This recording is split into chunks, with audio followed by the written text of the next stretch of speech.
Okay. Good morning everyone, and welcome to this session, which I'm delighted to moderate together with my co-chair, Denise Reinke.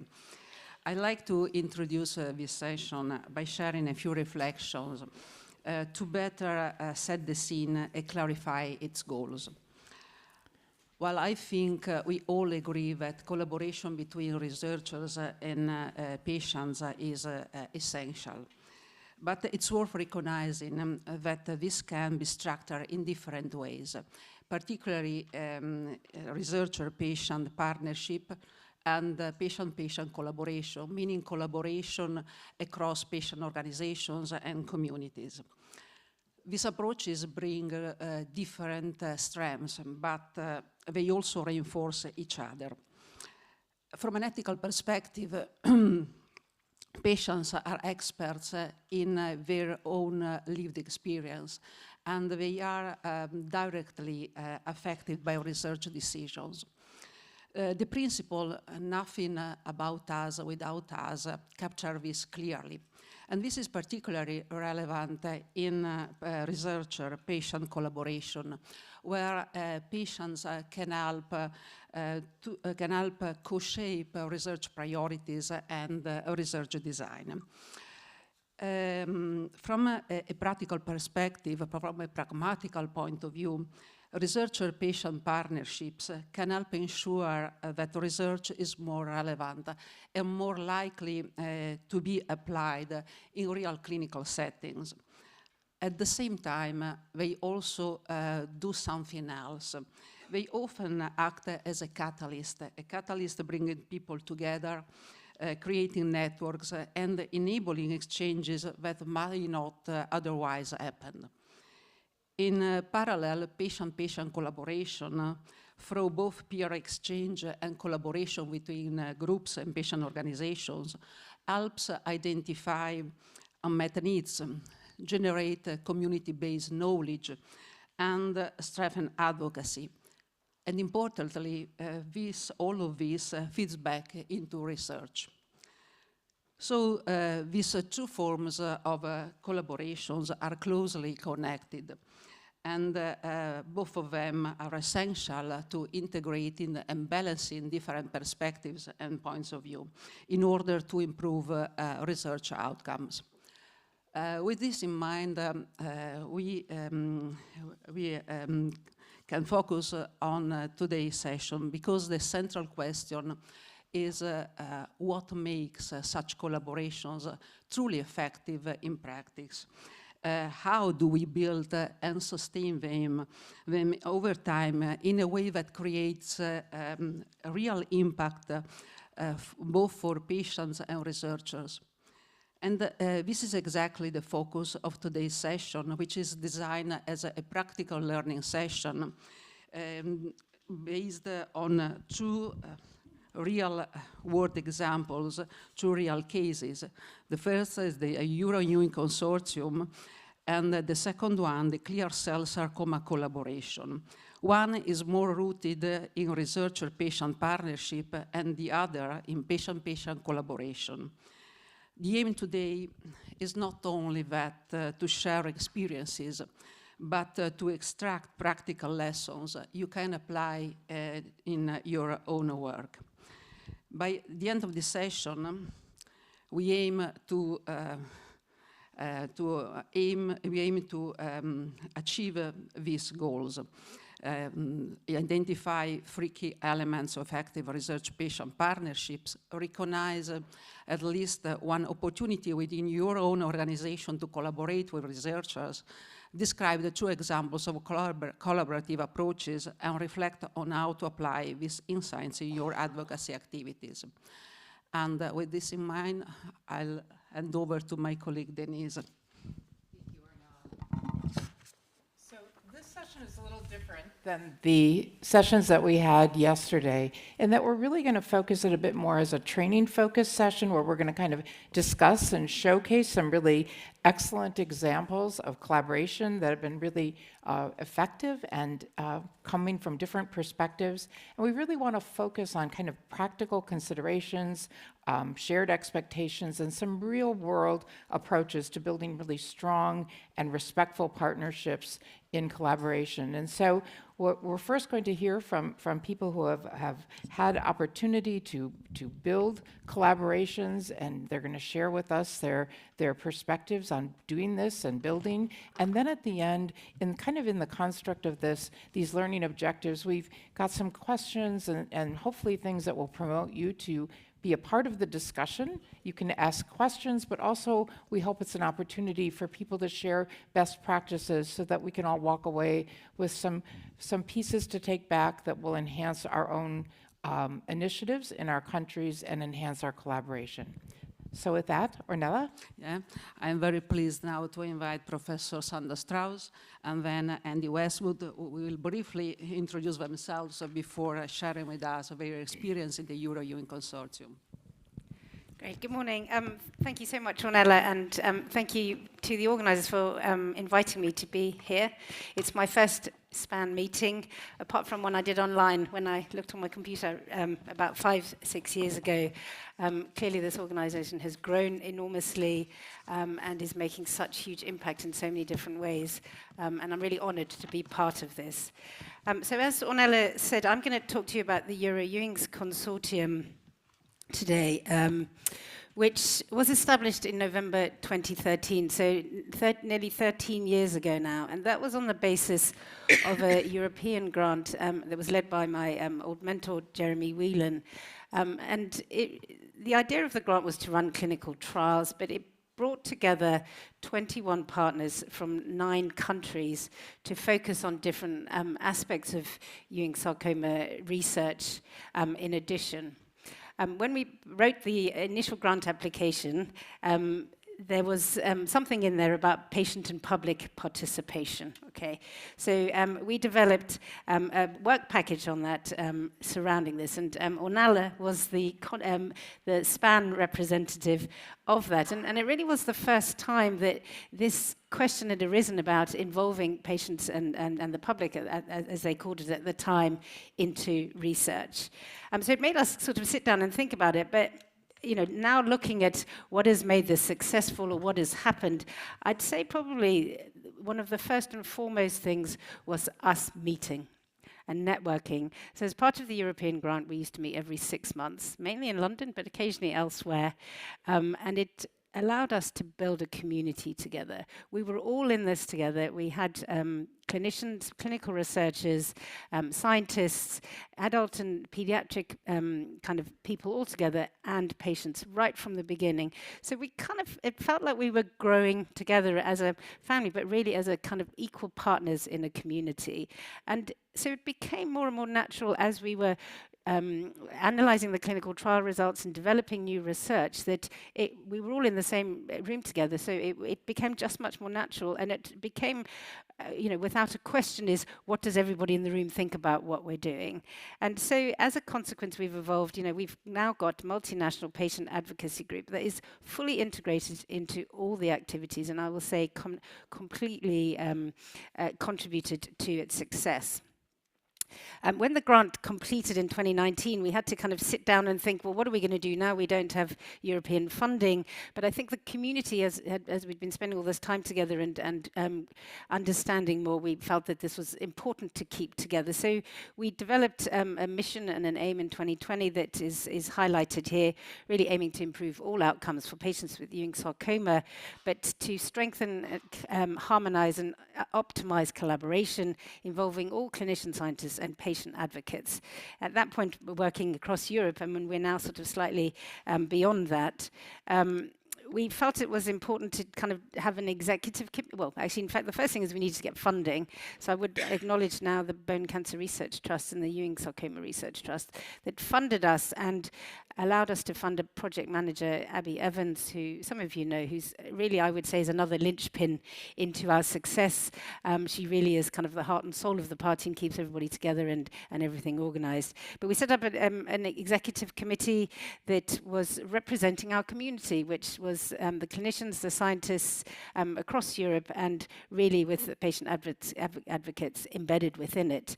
And together we developed a strategy that is, I mean, here it is, it's highlighted, the details are, I mean, you can see there are many things that we're all kind of focused on in whichever sarcoma we're dealing with, but absolutely kind of integral to, again, is to develop and harness the strengths of patient advocacy, and us all working together to plan the next European clinical trials. I mean, I will say I'm talking this afternoon about some bone sarcoma stuff, so I'll talk a bit more about the clinical trials at that point. In terms of what we've done, there's too much to mention here. I think Andy will give some really lovely examples of really where patient advocacy has had huge impact in what we've done. But I think just what I've highlighted there is, involving and consulting with patient advocates is just complete standard practice for what that we can do. Patient advocates have contributed to all our grant applications, named collaborators in the grants, contributed to the strategy, did lots of other things, but had these opportunities. I think some of our scientific researchers particularly having that perspective about what happens to patients, and if you're focusing your research, how is this going to impact the patients at the end of it? What are we doing this for? So I think those collaborations have been particularly fruitful. We've also been able to expand that. Ornella alluded a little bit more to some of the wider collaborations. So through SPAGN as well, there's the Bone Sarcoma Alliance, across with FOSTER, which is the newly formed kind of osteosarcoma consortium, because there are many of the same issues found by these different patient groups. And so just acknowledge Catherine Schuster here for the tireless work that she's done kind of to pull this together. So basically, we've grown and evolved depending on the needs of the community and how we've worked it. This is just a plug to say within the EEC now, there's about 250 members from 30 different countries, and anybody is welcome if you're active in research or patient advocacy for our patients. So before I stop, I'm just going to plug, we have a meeting in June. If anybody's interested, many of you will be coming, where we have patient advocate sessions completely integrated. So I'm going to stop now to open up the floor, but again, just to acknowledge everybody involved, and particularly Abby Evans, who kind of runs things for us, Andy and all our patient advocates. And here on the right are just pictures of us together, and I can't underscore how important that is, being together, getting to know each other, getting to trust each other, and becoming part of a community and a family. So thank you very much.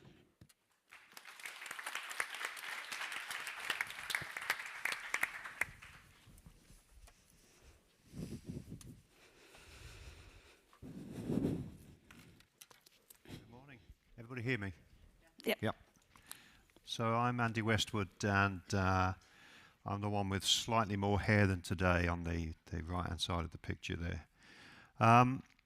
So I'm very honoured to be allowed to speak today. I hope to represent the patient advocate group of the Euro Ewing Consortium. It's a very active and dedicated group. As Sandra mentioned, we're integrated and represented in all parts of the EEC, and I just thought I'd quickly show the parts in which patient representatives play a part today. So we've got a couple of 3 people that sit on the executive committee, so we help provide some oversight for the organisation as a whole. And then down on the left-hand side, you'll see that we're represented on both of the main clinical trials that EEC runs, the Euro Ewing 1 trial for first-line treatment, and the RECUR trial, which I'm particularly interested in, on relapsed and refractory disease. And then on the right-hand side, equally exciting, we've got the new therapeutics group, NEWTs.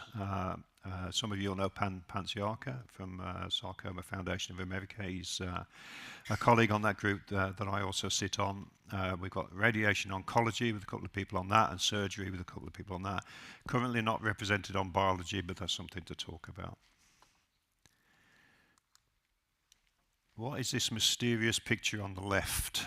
That is a sea squirt, and I noticed that PharmaMar is one of the funders of SPAGN, and I'll just use this opportunity to give a note of thanks to that organisation. Trabectedin is one of their drugs. It's derived from a sea squirt, originally at least, And alongside irinotecan, this is a new arm on the RECUR trial for relapsed and refractory Ewing sarcoma. PAs had quite a bit of input into this, this new arm. So we were consulted about a new concept, running a non-inferiority study. Normally when you run an arm on a trial, it's a superiority study to find out which is the better drug. But this one was a slightly different tack, where we were looking to see if we could introduce a drug that was kinder to patients, but no less, no lower in efficacy, or only lower by a certain amount. So patient advocates were very heavily involved in that discussion. We were part of a two-part discussion on the statistics that needed to be evolved and generated to bring that arm about. We also got involved in the discussion with the pharmaceutical company about securing the drug supply. Now initially, PharmaMar were not minded to give us this drug. They got a different drug that they'd have preferred that we trialled. But as a team, clinicians, oncologists and patient advocates, we met with the company and they saw it our way, and they agreed not only to supply the drug but to fund it as well, for which we're eternally grateful. And that saved us, and by us, principally I mean charities, because a lot of the time money comes from charities, or that's the line of last defence. And that saved us about 5 million euros, so that's not an insignificant amount of money, and vitally allowed this new arm to take place.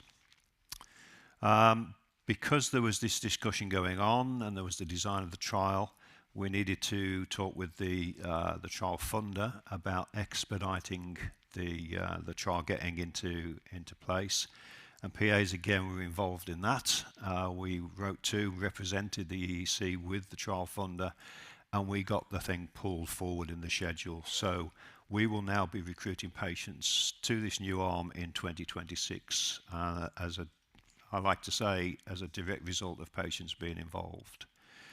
And last but not least on this, the patients are heavily involved in the design and content of patient information sheets, so that we're able to inform new patients what this drug's all about and how they'll be treated with it. EEC has also been a catalyst in getting patient advocates involved with other projects that are not being run specifically by EEC. And one of these was set up last year with LifeArc. Some of you all know LifeArc as a medical research charity, UK-based. As it says there, supporting drug discovery and diagnostics.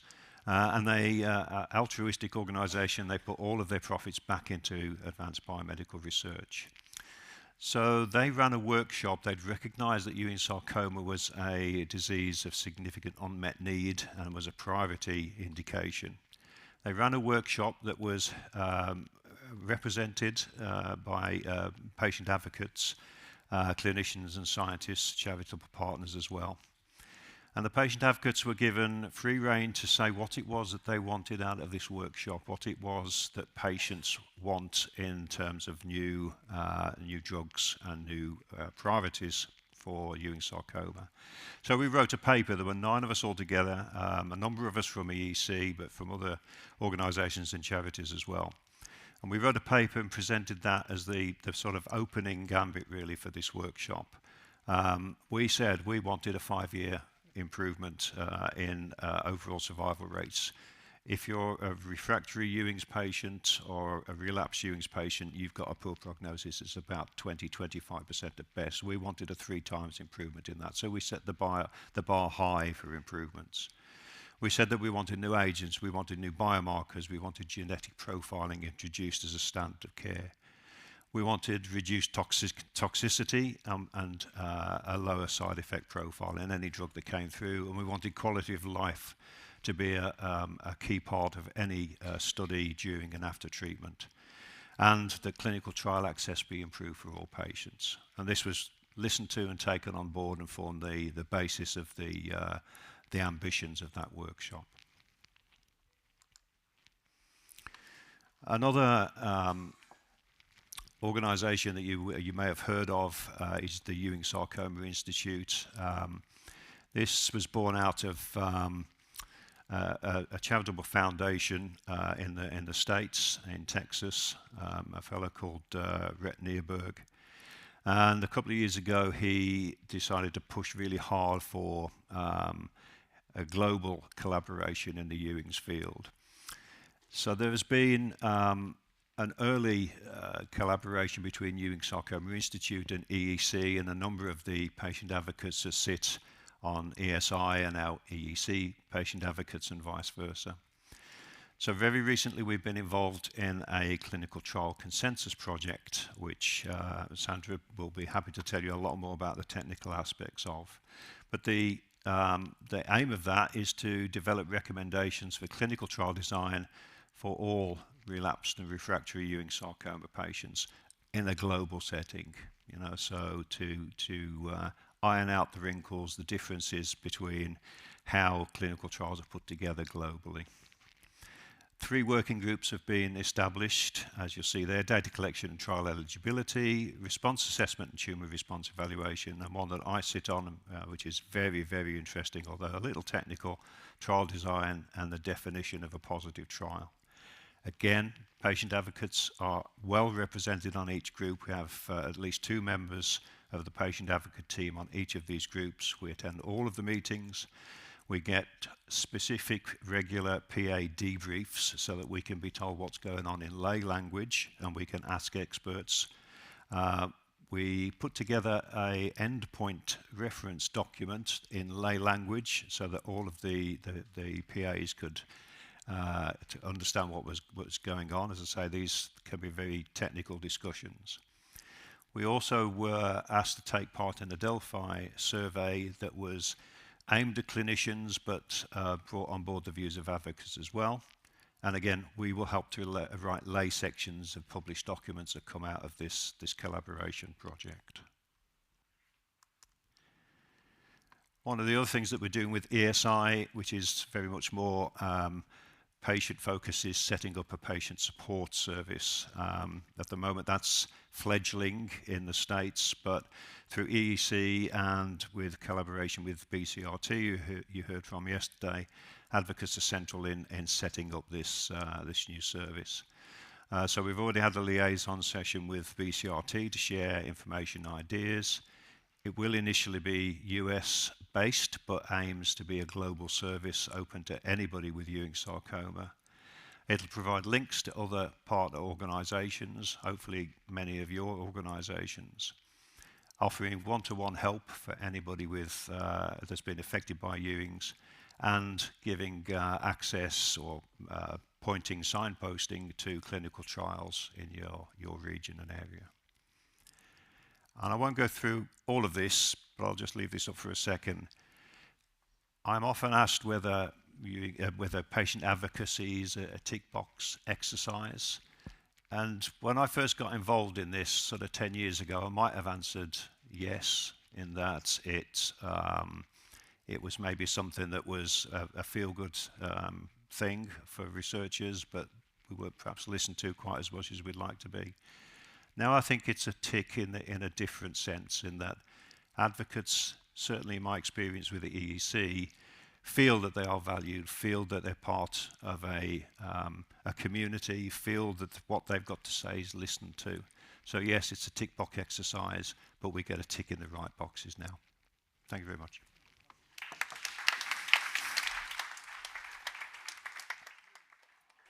Thank you very much for sharing this experience. I've been involved in Euro Ewing since its beginning, and it was 2013 or 2014. Since then, it has evolved and truly becomes a lighthouse example in researcher-patient partnership. And it also helped the patient-patient connections, bringing patients within a shared research environment. Well, a question for both of you. Where did this model work particularly well, and where does it still face challenges? Sandra, please. Sure, is this working? Yes. So I think, as I said before, a lot of it is about us getting together and developing these strategies together. I'd say probably, and this is from my point of view, but maybe Andy might say something different, is the commitment to this and the changing of life events and how some of the patient advocates have been. When I put up on the slide, we had 3 patient advocates on our executive committee. One of them has had to stand down because she's got some health issues that need addressing. And I have to say, I think that's been quite difficult and challenging in terms of course, many people have lived experience, and there may be things that come up with their life. So there's a change. There's a change, and some kind of coming and going I think is quite difficult for all of us and can be quite emotional. What do you think, Andy? Yeah, I'd echo that. Can you hear me? There was a point a couple of years ago I had to do the same. I stepped back and took about a year out and then came back to it. So it can be quite an emotional journey, as I'm sure everybody here appreciates. And the other aspect, I won't call it a drawback, to being a patient advocate in a research-oriented organisation is keeping up with the science for a layperson is difficult, and it isn't mandatory. You can be there as a patient advocate and be perfectly useful without knowing the science, but you do sometimes feel like you need to step back and go and catch Sandra in a quiet room and say, can you just explain that bit to me? And you sometimes feel a little guilty as an advocate taking time away from somebody who's, they've got patients or is working on an important research project, but they will tell you it's important that you do stop them and ask for help and advice when you need it. So, yeah. Thank you very much. Denise, please. Well, thank you very much for that great example of collaboration. It's so good to see how something started a long time ago in Europe, had a twinkle of an idea of engaging patient advocates, and then to fast forward to today and to see how it's blossomed. And I think as we consider, how could we apply some of those lessons to encourage more of that kind of collaboration. We're now going to turn our attention to our second case example, and that's in clear cell sarcoma. And we're really pleased to have the Schowlers, John and Ellie, and Lenny Woods here to share with us. And so, John and Ellie, if you would like to begin, please. Okay, that's me then. Thank you.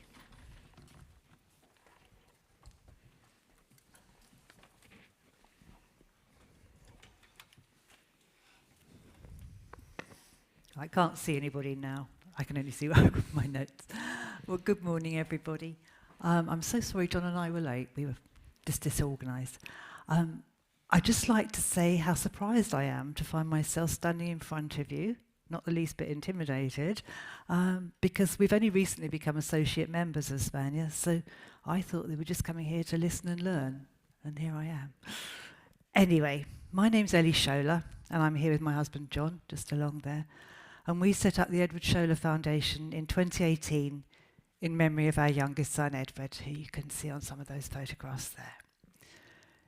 Ed was 28 when he died on the 11th of June 2017, and he died from clear cell sarcoma, just 8 months after his diagnosis. Ed was a doctor, and he'd just started his specialist training in haematology. He'd studied at Cambridge, and he'd loved being a doctor. And the irony was he'd actually worked in the sarcoma ward at UCH.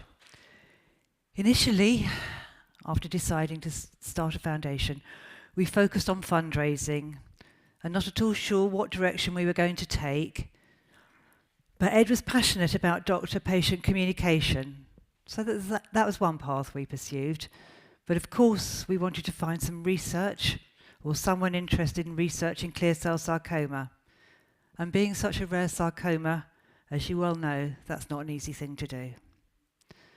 But by never refusing an invitation, being in contact with Cancer Research UK and Sarcoma UK, we eventually met Professor Pillay.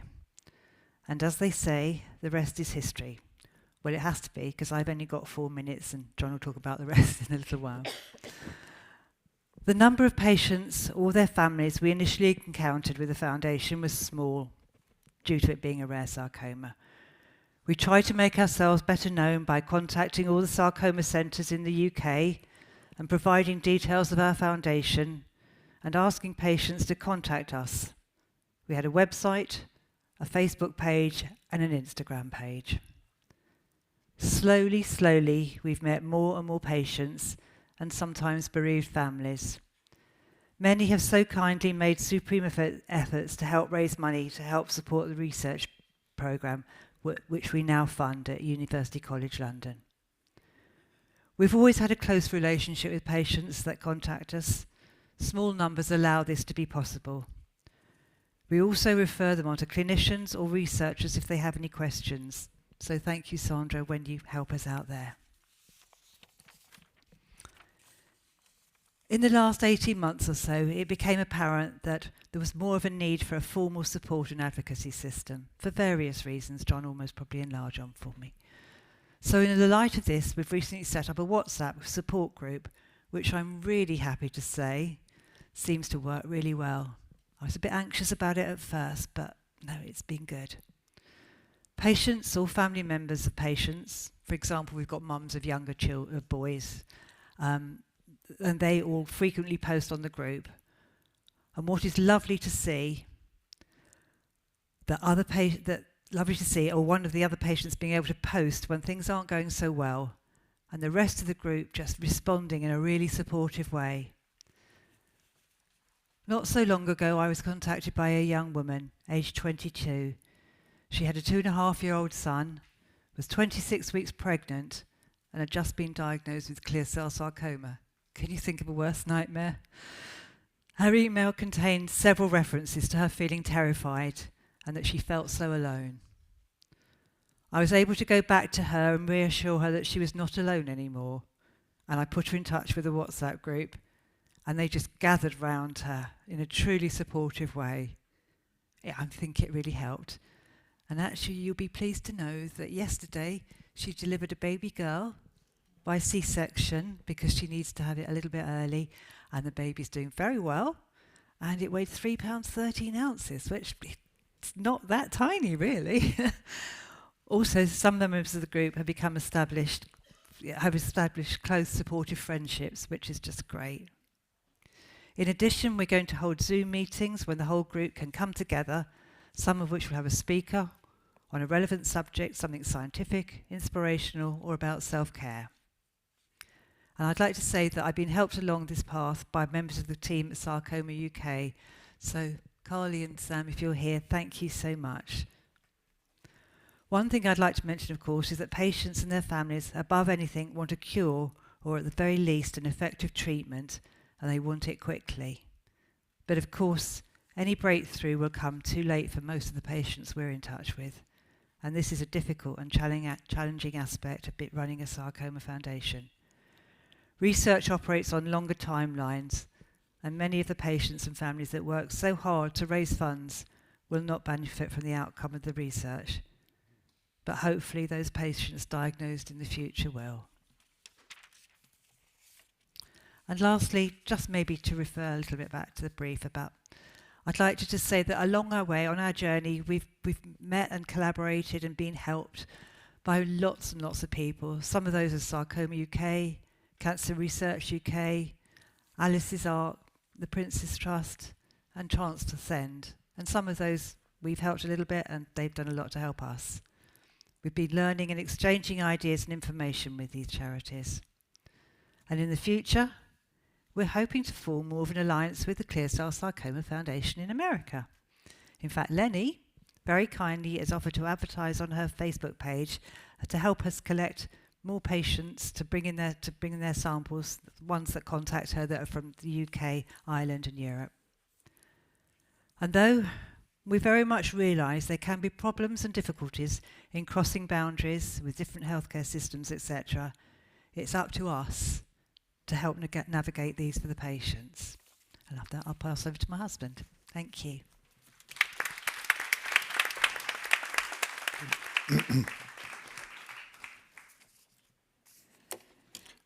Hi, I'm John Scholler, Ellie's husband. I'll just move the slides on a bit here. So the Edward Scholler Foundation is a small patient-led charity that has partnered with University College London to address a near absence in research into clear cell sarcoma, an ultra-rare cancer that has no effective therapies. The collaboration deliberately focused upon foundation science, funded and guided by patients and patient advocates. In the rare cancer space, collaboration is imperative to make the best use of the limited funds we have available for research. It is vital to ensure that the same research is not being undertaken in different centres, and the findings are openly shared. The view that scientists operating in silos and not sharing their information is something which we're always trying to combat against. The goal is to find treatments for patients, and therefore patients' needs need to be front and centre to achieving this, and patients must be empowered to guide research and to monitor its progress. The Clear Cell Sarcoma programme at University College London has now been running for about 5 years, and many of its initial objectives have been achieved. The next slide shows Sandra there, because Sandra's very helpful, and she's on the clinical side, and also Nishlan, who's next door. Looking back, why has the collaboration with UCL worked so well? When we started our journey by interacting, we started our journey by interacting with multiple research and clinicians around the UK and Europe.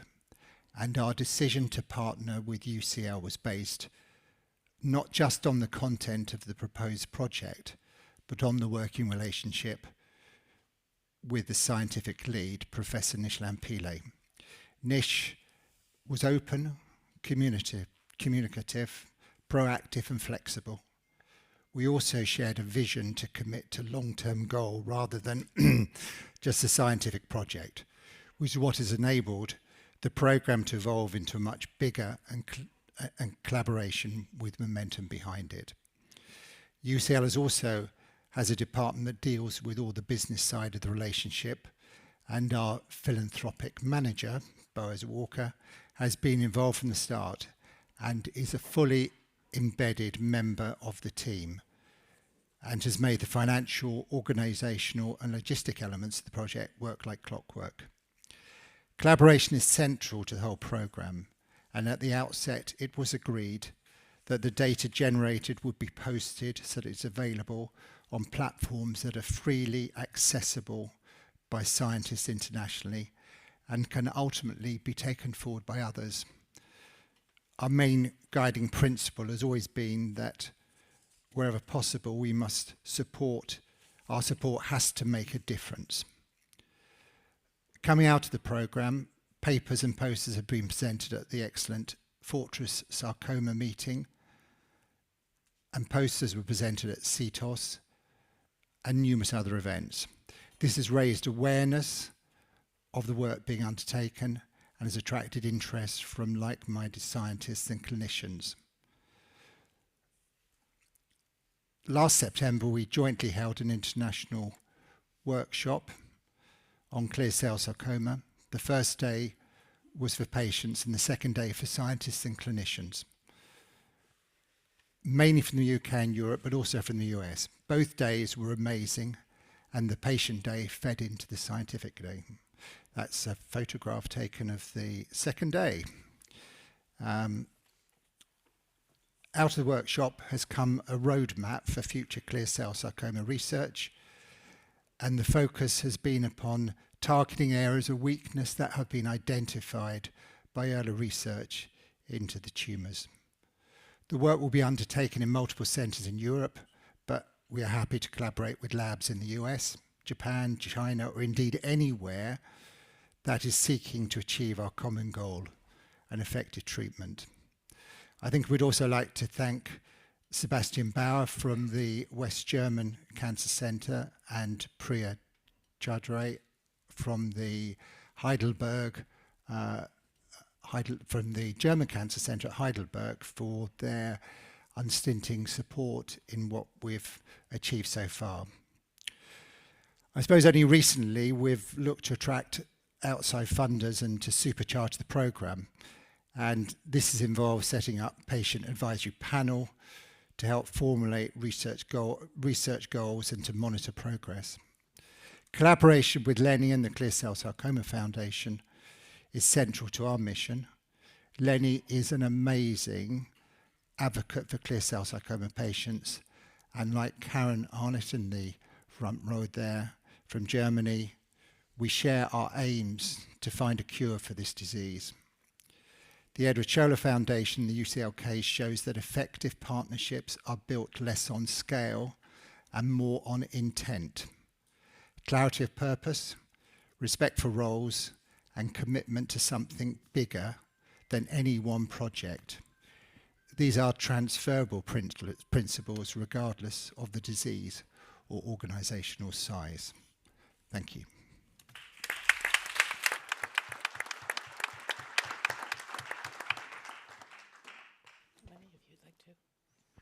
Yes. Yes. Do you want to sit Can here? I sit here? You may Is sit that there. okay if I stay That's here? it. I like to be next to my people. I'm Lenny Woods. I'm the co-founder of the Clear Cell Sarcoma Foundation, and I don't have much to add. John and Ellie said it all. I think the most important thing is that collaboration is key. We all know, we all believe that. We started the foundation in 2018 also, when my daughter Sarah had her second tumor of clear cell sarcoma, and my husband and I realized we had been to many of the high volume sarcoma centers, but it was real obvious that there was nothing new or effective for this disease. And we're very fortunate. Sarah is NED 8 years after the second tumor, but not without health issues. But we also know, unfortunately, how this disease progresses. It can be, we've seen it come back even after an amputation, 20, 30. And one gentleman had it at 8 years old, and then it came back at 60 years old. So we are desperate to find something and find effective treatments. So I'm not going to say too much more. I think we all know that we're in agreement that collaboration is key. I do want to talk about some of the pictures I put up here, starting with the one in the middle. That was CTOS 2023. I'm really proud of that day. So we had found out about the Scholler Foundation. We were introduced by, I think, Paul Wang. And we had a Zoom call, and we were so excited. And I'll tell you, when we started this foundation, my husband and I said, well, we'll find a researcher who knows something about clear cell, and we'll just fund them to find an effective treatment. Well, obviously, how many organizations start that way and find out it's a whole different animal? So we started meeting, the patients started finding us. We didn't think there were any other ones out there, and they started finding us. So when we found the Schallers, we kind of felt like when patients find each other, like, oh my goodness, somebody else who's doing what we're doing. I was so thankful that we weren't alone out here, because it had become such a large undertaking trying to represent a whole global community of patients. And so that picture at CTOS in 2023, that is 6 families from, I think it's mostly the U.S., you might know, the U.S., Ireland, UK. We came together and we had a little reception there in the SPAGN room at CTOS. It was pretty awesome. And it's probably one of my favorite times. I hope that that picture grows and we end up with many more. If you go down to the bottom left, that is actually CTOS before I think we had met, and that's Dr. Pillay down in the bottom right. There's actually a Ewing's mom in there who I've become close to, just to point out that it's not just even one community of clear cell. We collaborate with also other sarcoma subtypes. And then, I have to point out Denise. See Denise in the middle there? That was the first time we met. Denise called me on the phone and said, you need to be involved in this. And I'm like, who is this lady? And okay. And so we met and we took that picture at the World Orphan Drug Congress. Then I want to point to the right of that. These were, I went through all these pictures and there were so many, it made me realize how amazing this community is. That picture was taken at CTOS, but in the SPAGN room in Vancouver. And that was a family in Canada. Canada does not have a clear cell sarcoma organization, so I feel like, you know, we have the responsibility also to represent other groups. But that picture, that was a family that knew I was in town, and the husband there, he passed shortly after this, but he just said, we just want to come meet you. And Catherine was so nice to allow us for them to come into the room. They drove over and came in the room, and I remember he broke down in tears, crying, just seeing the clinicians and the doctors and the scientists who were there all working together to try to make life better for sarcoma patients. It was really an important time. And then the far right was a symposium we held in 2024, and you guys we invited Dr.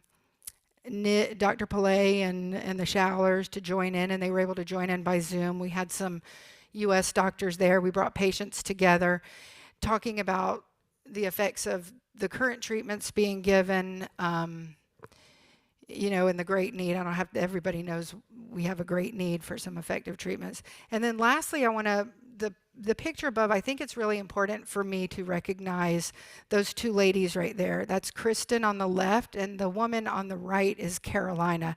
And Kristen used to always point out that I never met Carolina. She started the Facebook family group in 2010, along with Kristen and about 6 others. And they started sharing their stories on Facebook. And I want to point this out because we're able to do what we do because of these ladies and all of the families who came before us. But those, Carolina there, Kristen used to make comments about how she was named Carolina. I'm from South Carolina. And then I noticed, you know, we're at the Carolina Elite Tower and at the hospital. It's kind of, I just couldn't help but notice that. But I'm wearing a pin right now. I carry it with me. Kristen on the left had given me this pin years ago. I got it in the mail. She didn't tell me it was coming, and it has a little angel on it. And she just said, you represent all of us. What you're doing is amazing. It's what Carolina on the right had started. And she said, I feel like you've just picked up the mantle. Well, when I met the group and I went through a recorded history they put on this Facebook page of their symptoms, the first tumor location. They actually created the first real patient registry themselves, about 10 or 12 of them. I gave Denise a copy. It's on the page where they color-coded so that they de-identified themselves because they knew, no doctors knew this, and they started talking about what were your symptoms, where was your pain, just basic information in it that I thought, oh my gosh, we have to do something to bring this to the research and clinicians. And so I didn't know what I was doing. I mean, I've been a real estate agent for over 20 years. I just knew I don't get paid or I can't sell a house if I don't figure out how to get to it. So I took the same concept and said, we can't get to an effective treatment if we don't do the work, put the work in and go to the people that can help us. So collaboration is what this session is about, and it really, truly is, it won't happen. We won't get there without it. So Denise had asked for 3 elements that we thought were important, and I really thought about that. And you know, number 1 was the desire. We had the desire to do something. That's key. Number 2, you have to believe that you can do something. And then number 3 is we all have to trust each other. And those are really important 3 elements to me. And anyway, so I think that there's one more slide, if I can get that one up. Do I have to hit it? One more slide? No? Oh, sorry, I wasn't standing up there to do it, sorry. Just to show, this was the meeting, the ultra meeting that the foundation of the NIH had interviewed our scientific director and myself over a year ago about this, and I thought, oh, so exciting. If you'd our government's going to do this. And I thought, well, I don't know. There were so many applications. Anyway, we got the call in September that they chose clear cell sarcomas and asked, who do we think knows about clear cell? And that's when, of course, we called you guys, and who do y'all think? And we collaborated, and we had this big, amazing meeting. And the pictures, you can see there's Priya in there, and everybody, so many people in this room. Karen, I think you were in there. So many people in this room were there. But that's one of our big, I think, success stories so far. We have a long way to go, but this is a great start. And then our electronic health record project, which we have it going on in the US, and an amazing thing about that is that our patients from other countries can also join. They have to do a little extra work because consenting across internationally is a little more difficult, but the patients are dedicated and committed. So that's a little bit about us, and I appreciate you letting me tell our story. Thank you.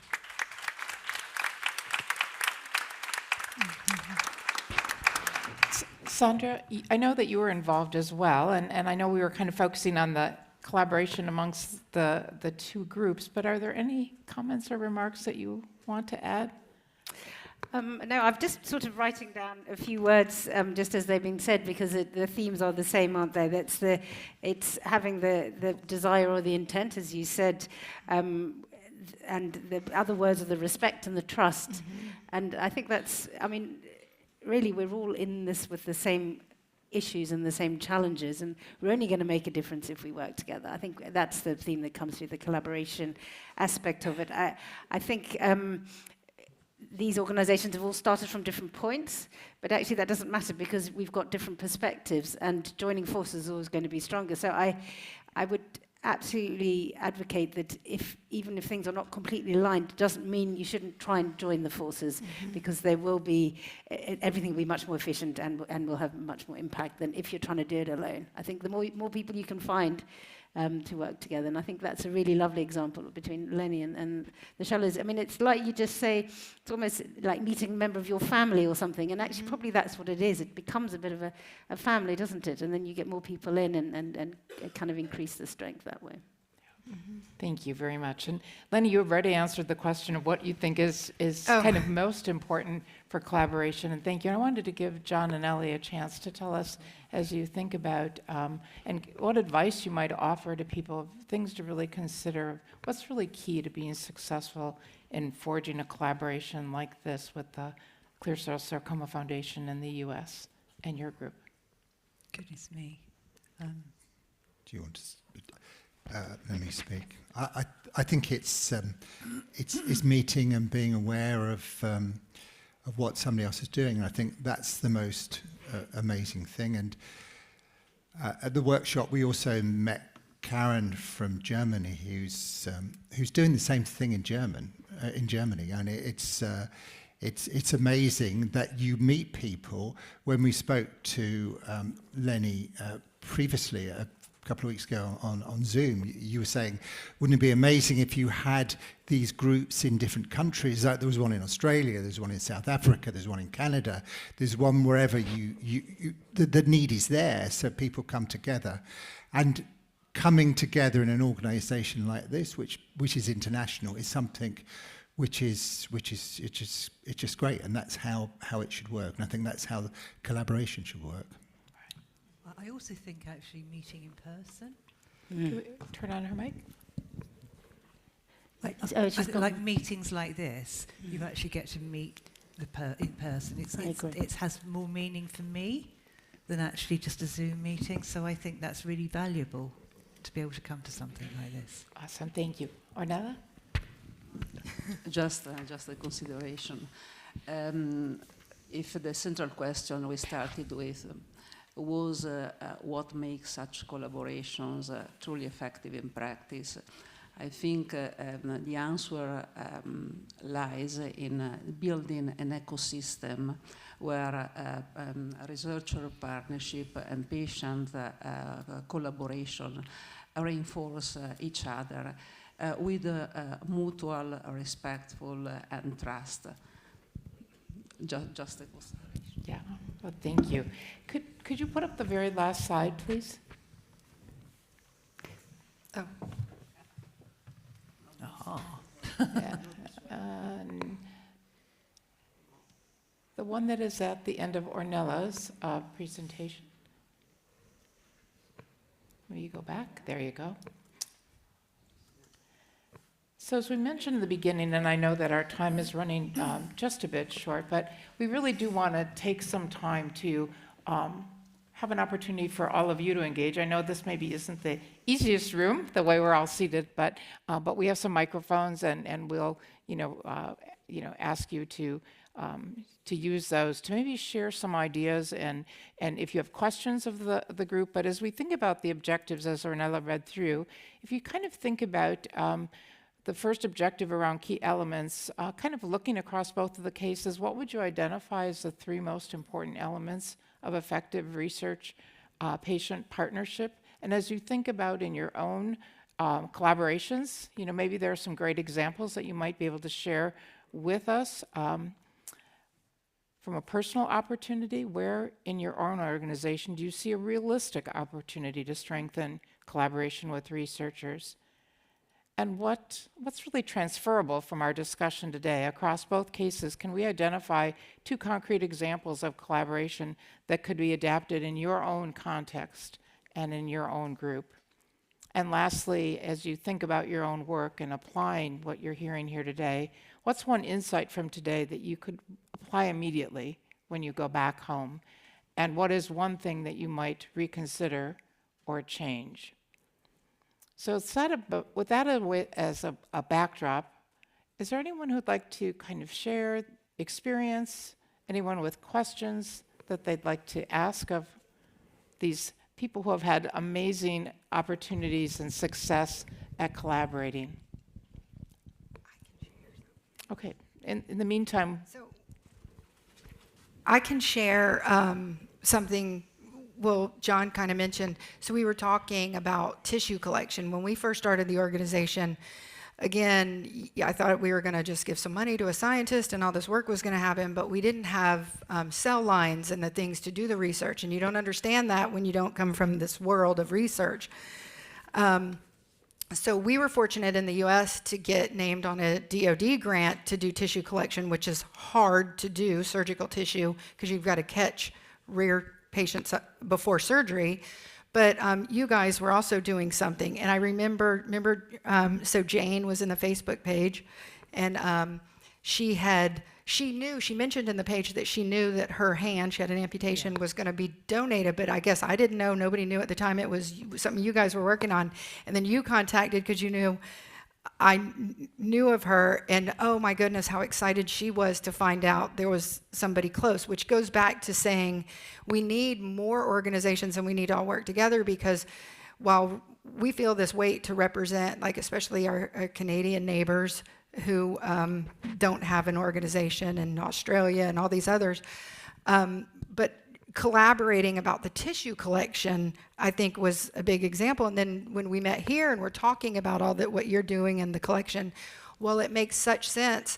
With our website, we hear that a lot of patients go there first. Sometimes they don't even contact us till a year or more later when a recurrence happens, and they say, "Oh, I went through your whole website. Thank you for putting that stuff up there." I said, well, why don't we add, because we do tissue collection in the US, but we can't collect tissue from anybody outside of the US.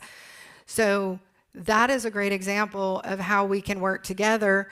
And if somebody shows up, even if a clinician listening shows up out of Canada or somewhere, we can also we can have a button for them. We've got the button for the US. We're going to work with our patient volunteer who has Clear Cell herself, who makes our website, to get you guys on there. But that's an example, I think, that's really good, because in all sarcomas, right, tissue is extremely important. And how powerful it is and how difficult it is to do that and to tackle that. That's really, really terrific. Yes? I mean, just to add to that comment, of course, the same issues are across all sarcomas, or actually a lot of other cancers. And if we're working in silos, we're all going to be spending a lot of time and effort trying to solve the same problem, and we have the same discussions in Ewing sarcoma. I don't think we've got all the solutions, but having the communication and networks is that if you found a solution, we can all help each other. I think the other comment I would make is sometimes this can feel quite overwhelming because there are so many challenges and there's so many issues, and how are we going to solve this problem? And there isn't one solution. There is a series of lots of small solutions. And so even focusing on one of them can have a really big impact. So I mean, I don't know what other organizations are here, but even picking up one or two of these small themes and you can build upon them, because you can't do all of it at the same time. And so again, it's what is the strengths you have in your organization and focus on those strengths.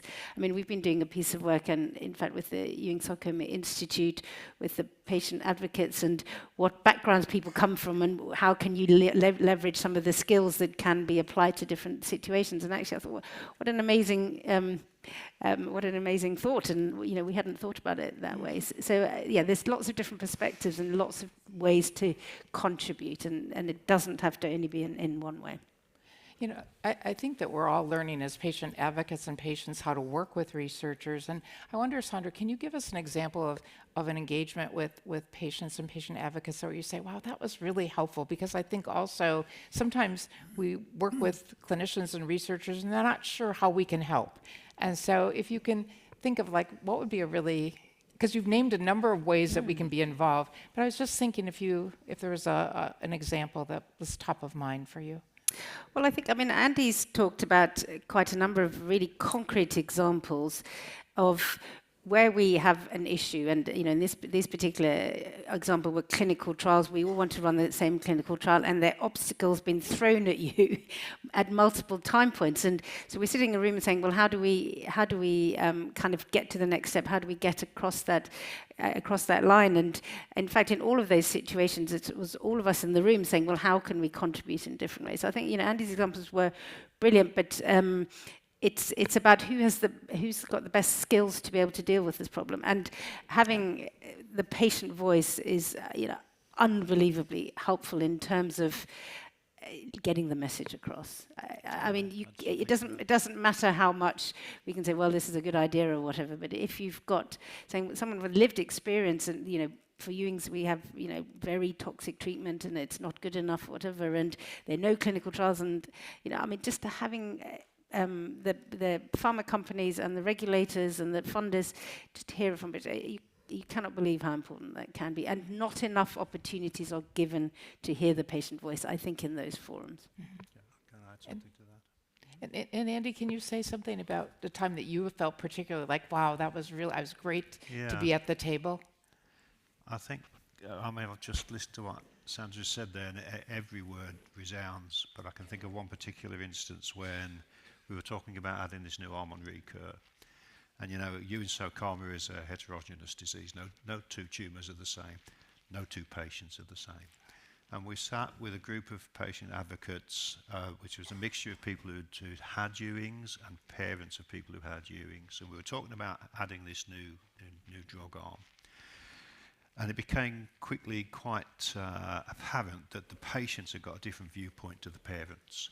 We were talking about adding this new arm, which potentially could have, we're talking about relapse patients, where they'd already been through maybe 4, 5, 6 lines of treatment before, heavily pre-treated. They'd been put through the mill. And the parents were asked, we were all asked, what would you like to see in terms of a new treatment? Should it be a kind treatment that's got a good success rate, or would you prefer something with a slightly less potentially successful efficacy, but much kinder? The parents wanted the tough treatment because they wanted to save their kids. The kids wanted the easy treatment because they'd been through hell. Yeah. So if we'd asked one patient or two patients, we might have got a very skewed representation of what patients as a whole really wanted. But because EEC had put together this panel of patients from very different backgrounds, they got a much more nuanced view, and I think that was so important to have done. So important to have done. And that's so important in collaboration, is to bring the collective voice, right? Yes. That it's not a singular voice. Oftentimes we hear that. And I did want to mention, yesterday in the session, for those of you who were in the session where we talked about the power of patient contribution to research, I had talked about a clinical study that Dr. Petra Grohar had talked about, and it was a small study of trabectedin and irinotecan. It was the Nature paper. I want to point out and make the connection yesterday in the bone sarcoma, or the UK talk, as well as today you've mentioned, sometimes we don't know where things go. Where this now has gone is into recur. And I wanted to make that connection because I think sometimes we don't see how progress is made and how, that it's so great to see a positive result. But sometimes we say, well, where does that go? Great, it got published in a magazine, how is that going to help? But now we see actually of collaborations, of people working together, how we see bringing forth, and it's another, I think, really shining example of us all working together. Are there any comments from the audience, please? Nicholas?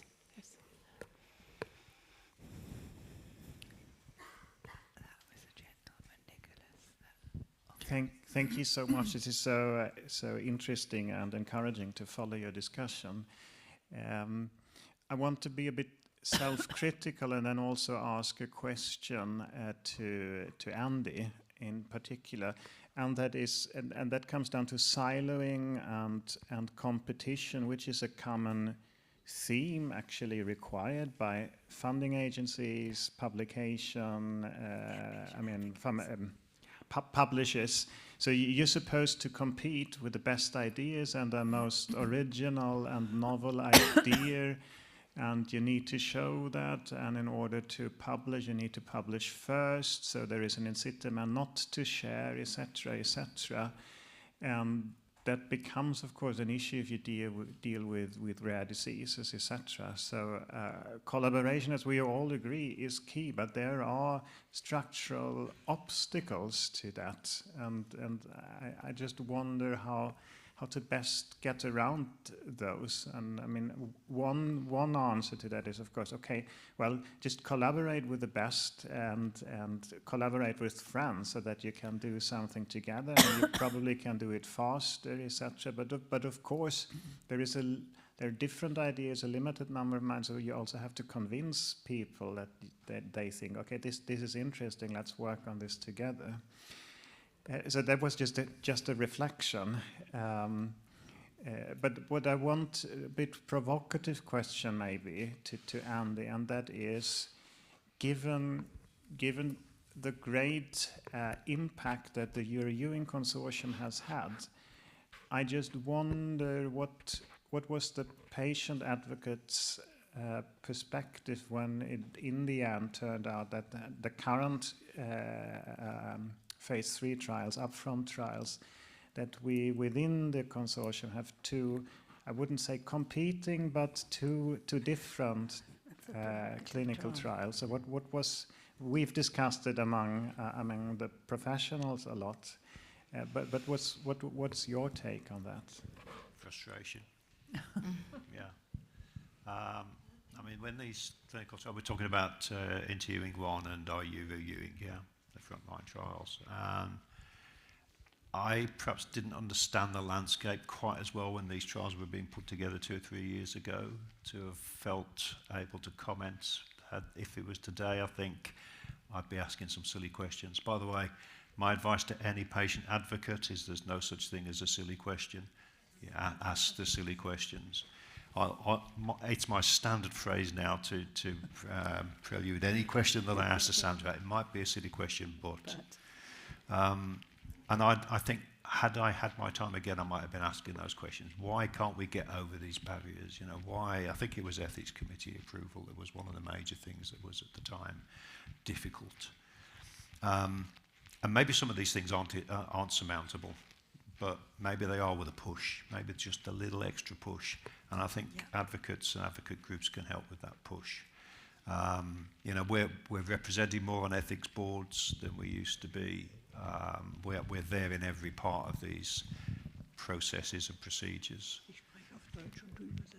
Maybe I'll just make one comment. I think it's hard for me to comment on what happened at that point, but we are starting to think about the next trial because it takes so long to get trials up and running, and that is top of the agenda.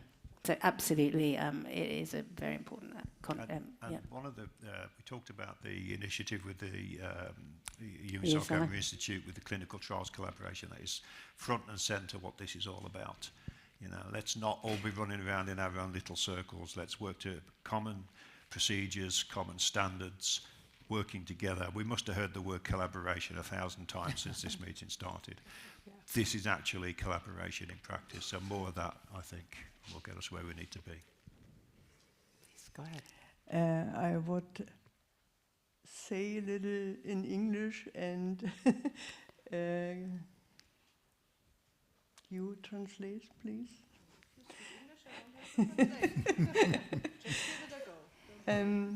Vielen Dank an John und Ellie und Lenny und Denise für Engagement für Clear Cell Sarcoma. Und wir haben vorbereitet mit Priya Chudasama aus Heidelberg ein Paper, welche Daten wir brauchen, um mit dem Thema Forschung Clear Cell Sarcoma weiterzukommen. Das möchten wir gerne mit euch teilen. I can't remember everything what you say. So no, she said they have prepared with Priya from Heidelberg a paper, how they want to continue to work on the clear cell sarcoma issue. Die große Frage ist, wie schaffen wir das, Patienten, die nicht in London und nicht in den Vereinigten Staaten wohnen, in die aktuelle Studie einzuschließen.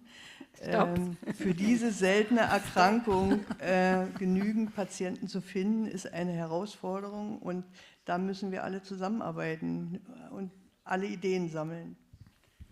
So the big question is how to get patients into the clinical trial who are not from UK or not from the US. And so the question is how we can support from patient organization side to make sure that as many patients as possible are able to join the clinical trial. Yeah. Maybe I'll make one short comment on that actually, because we get many emails from patients, and I'm sure there are many in the room here kind of desperately looking for clinical trials, and there are barriers to how they set up. And there's some trials that allow patients to cross boundaries, and there's some that are not. In the UK, our clinical trials are set up with resource from the NHS to support them, so it's not possible for people from outside the UK to travel. But I think each trial is different, and it's not always easy to know who can travel to different trials and or not. And in fact, it's something we're working with in the EEC, is to understand that a bit better, because I would say out of all the patient queries, and I know for Lenny and John and Ellie, I mean, there's so many queries on there. Where are the clinical trials? How do I get on them? And one size does not fit all. I think the other challenge is trials open and close all the time. The entry criteria are not always so clear, so you don't know whether you're eligible. So we in the EEC have created a kind of trials hub for patients to look at. It's definitely not perfect. It needs updating. It's very rudimentary, but I think those pieces of work are transferable across the charities, because I think it is front and centre. I think Sarcoma UK will say, you know, if they get queries, there's two questions. One is, am I in the right place for my treatment? And the second is, what about clinical trial? I see Robin's here as well. Yeah, thank you. So sorry for being late as well. So thanks everybody for your assistance with rearranging things. I'd better say that now before I forget tomorrow. I think the question regarding clinical trials and travelling is really, really important. And we've tried to get patients onto trials in France, Belgium, and Germany. And it's really, really difficult. And there's a lot of bureaucracy. And I think to reiterate Sandra's point, I think the patient voice is really, really, really important in that respect. And I think the more noise that you can make about this and the sort of unfairness, it's, you know, that I think that can help. I don't think there's a sort of magic wand answer, but the more noise we make, the better. I think specifically for the Tebentafusp clinical trial in clear cell sarcoma, we've had lots of discussions with our institution, with the director of research regarding this, and as Sandra mentioned, the process in the NHS, it's really difficult to get patients from overseas onto clinical trials, but we have managed to do that previously. At Ian Judson's cediranib trial in alveolar soft part sarcoma, we were able to sort of work through the bureaucracy to get patients from Europe onto the trial, and I'm hoping that we'll be able to do that for the Tebentafusp trial as well. And I suppose, you know, again, following on the point regarding inclusion and exclusion criteria, even if we can get some of the provisional tick-the-box things done in the referring institution, that would be great. But it is a work in progress, and I think that's such a fantastic question. And just two other points. I think somebody mentioned, you know, there's no such thing as a silly question, and I totally agree with that. I think there are lots of silly answers that I can give, but I think you should always ask a question. If something doesn't make sense, then just ask. And I think, Denise, I agree with you regarding publications, but unfortunately, it's the world we live in, isn't it? In terms of you have to. I wasn't minimizing it, but but you know, I think that sometimes we don't know, and I think that speaks to communication to the community. And I wanted to make that tie, because sometimes we don't always know that what we talked about in one place, how that laid the foundation for the next. And sometimes, you know, as advocates and you're supporting things, you don't really know where it went and what impact it had. And yes, there's a nice publication, and that's important. And I wasn't minimizing it at all. However, you know, helping advocates and patients understand, well, where did that small trial go? Did it have impact? Was it important? Was it a stepping stone? So thank you for calling me out on that. No. It's agreeing with you, Denise, as always. I think one of the things, you know, it's so important to publish negative trials, and I think with industry-sponsored trials, it is such a huge effort to get a negative clinical trial published. And again, it's almost unethical that, you know, that isn't done. So anyway, Sandra knows I'll just go on all day about this topic. Clearly we could go on and on with this topic, and I really do appreciate all of our speakers today for really giving us insights into some really wonderful collaborations. And I think, as you pointed out, Andy, we've talked a lot about collaboration at this meeting thus far, and hopefully you walk away from this session with some sense of really collaboration and action, and some real ideas of how you can take back to your communities and work more closely together so that we can have even more impact. So thank you all very much. Thank you. Thank you. Thank you.